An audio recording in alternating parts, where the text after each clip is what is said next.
funeral. They don't shoot this guy for OG. For OG. Hey! The funeral!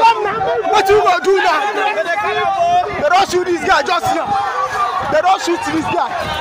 They don't shoot this guy right now.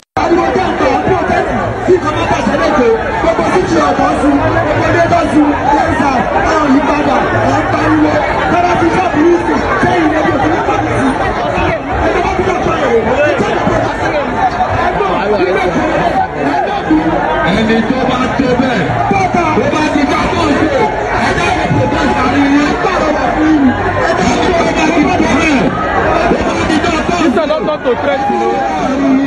That's why I'm begging. You say if you get mad, make you come outside and say you want to